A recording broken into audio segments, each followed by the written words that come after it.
आने वालों को और क्या बोल रहे थे, शेरवानी वालों को यहाँ नहीं आने देना है। तो ये देश किसी बाप का तो है नहीं, ये बाबा साहब का देश है, संविधान चलता है। 22 में भी देखा और 24 में देखा।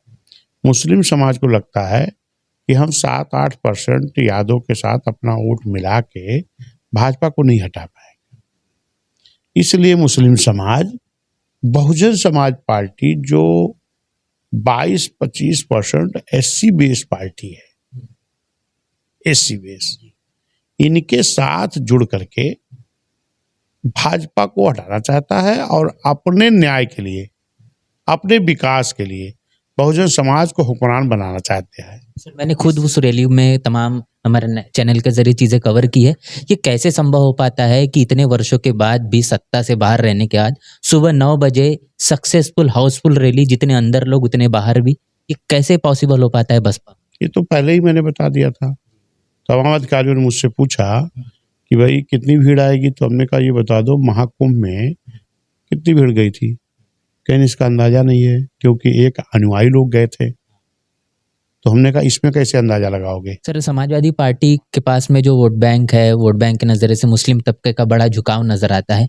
बसपा के पास क्या है कि भाईचारा कमेटियां तो है, लेकिन भाईचारा कमेटी के साथ में मुस्लिम समाज का किस तरीके से अब हिस्सेदारी रहेगी सत्ता? मुस्लिम समाज भी इस बात को समझ गया है, इसीलिए वो जो बहुजन समाज से 8 साल पहले निकाले जा चुके हैं, बहुजन समाज से 8 साल पहले निकाले गए, और जिन नेता ने मुस्लिम समाज के चेहरे को 18-18 विभाग दिया, ऐसे मंत्री ने माननीय बहन जी की वो बना करके, वीडियो बना करके वायरल करना, अविश्वास पैदा करना, तो ऐसे लोगों को कौन क्या करेगा। अब वो 8 साल तो जा करके वहाँ रहे कांग्रेस में, वहाँ क्या कर दिए, कौन तूफान आ गया वहाँ कांग्रेस में, फिर उन्हीं को लेकर के गए, वो समाजवादी में गए हैं। तो उन लोगों के अंदर घबराहट है, समाजवादी के अंदर, कि मुस्लिम बसपा में तेजी से जा रहा है। इस घबराहट के चक्कर में वो अनाप शनाप लोगों को ज्वाइन करा रहे हैं। जैसे मुस्लिम समाज 22 में भी देखा और 24 में देखा। मुस्लिम समाज को लगता है कि हम 7-8% यादों के साथ अपना वोट मिला के भाजपा को नहीं हटा पाएंगे। इसलिए मुस्लिम समाज बहुजन समाज पार्टी जो 22-25% एससी बेस पार्टी है, एससी बेस, इनके साथ जुड़ करके भाजपा को हटाना चाहता है और अपने न्याय के लिए, अपने विकास के लिए बहुजन समाज को हुक्मरान बनाना चाहते हैं। इससे समाजवादी में घबराहट है, उसी का ये नतीजा। फिर उन्होंने एक बयान भी दिया, वो बयान भी इसके पहले भी आपके जरिए उस तमाम मसले को लेकर प्रतिक्रिया दी गई कि भाजपा और बसपा की मिलकर ही रैली थी, जो 9 अक्टूबर को रैली हुई। ट्रांसपोर्ट मिनिस्टर मेरे पास में था, तमाम लोग मुझे फोन करते हैं, ऐसी अनेकों बातें उन्होंने। तो हमने तो कहा था जो ट्रांसपोर्ट मिनिस्टर था उसको सामने ले आओ। उन्होंने कहा कि मैं था, मुझे काफी सारे कॉल आते हैं। जो कमिश्नर ने कहा है कि हमें दबाव बनाया गया, हमें डीजल देना पड़ा, गाड़ी देना पड़ा, तो हमने कहा उस ट्रांसपोर्ट कमिश्नर को सामने लाओ मीडिया में।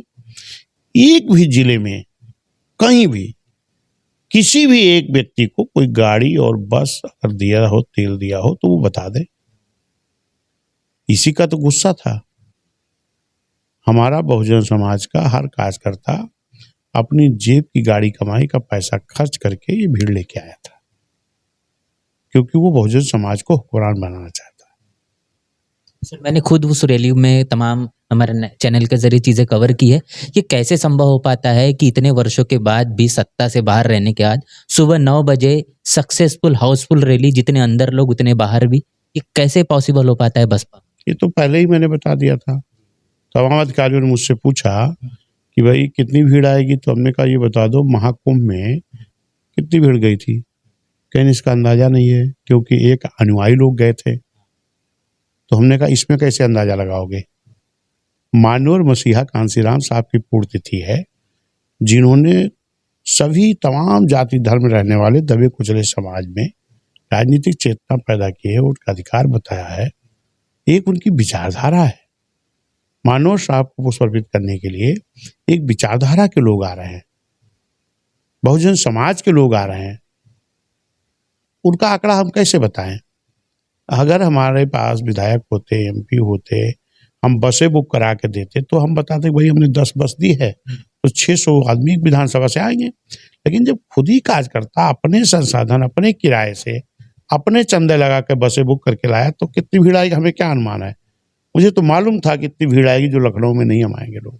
आने वालों को और क्या बोल रहे थे, शेरवानी वालों को यहाँ नहीं आने देना है। तो ये देश किसी बाप का तो है नहीं, ये बाबा साहब का देश है, संविधान चलता है। तो यहाँ बिरयानी वाले भी लोग रहेंगे, शेरवानी वाले भी लोग रहेंगे।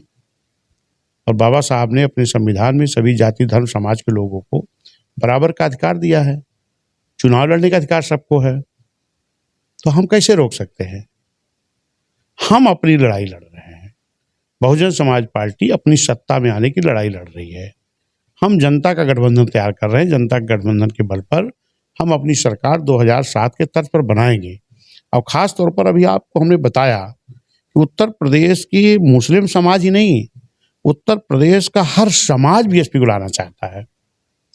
एससी हो, एसटी हो, पिछड़ा हो, मुस्लिम हो, न्याय पसंद ब्राह्मण क्षत्रिय वैश्य समाज हो, सारे लोगों ने, उत्तर प्रदेश की आम जनता ने 7 से 12 तक की बहन जी की सरकार को देखा है, ये मैं बताया आपको।